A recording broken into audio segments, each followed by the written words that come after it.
దేవునికి స్తోత్రం కలుగునుగాక. వీరిద్దరు కూడా వివాహం కోసము ఎంగేజ్ చేయబడ్డారు, నిశ్చితార్థంలో ప్రవేశించారు. కాబట్టి గట్టిగా చప్పట్లు కొడదాము. సంతోషంగా ఉన్న వాళ్ళం అందరం కూడా వీళ్ళిద్దరి గురించి ప్రార్థన చేద్దాము. అలాగే ముగింపు ప్రార్థన కూడా చేద్దాం. తలలో ఉంచుదాం అందరం కూడా.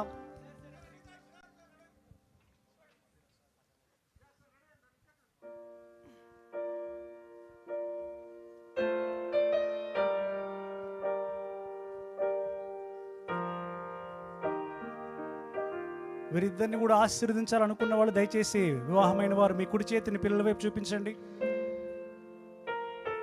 ప్రార్థన చేద్దాం. ప్రేమ కలిగిన మా తండ్రి, సాయంత్రకాలం మందు ప్రభువా, నీ అపారమైన కటాక్షముకై స్తోత్రమును చెల్లిస్తున్నాను తండ్రి. నీ సన్నిధికై స్తోత్రమును చెల్లిస్తున్నాం ప్రభువా.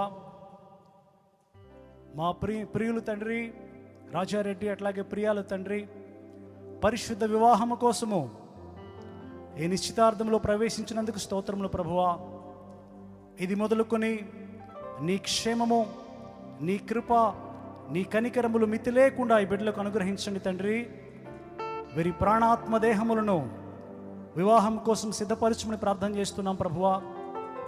పర సంబంధమైన దీవెనలు, ఆత్మ సంబంధమైన దీవెనలు, భూ సంబంధమైనటువంటి దీవెనలు ఆత్మీయంగాను, మానసికంగాను, శారీరకంగాను బిడ్డలకు అనుగ్రహించండి తండ్రి.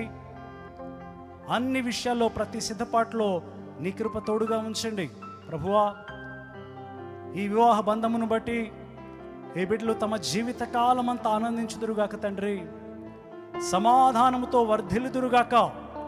వీరికి విరోధంగా రూపించబడిన దుష్టుని యొక్క ప్రతి ఆయుధమును యేసుక్రీస్తు నామములో కొట్టివేస్తున్నాము తండ్రి. నైనా నీ కటాక్షము ఈ బిడ్డల మీద ఉంచినందుకు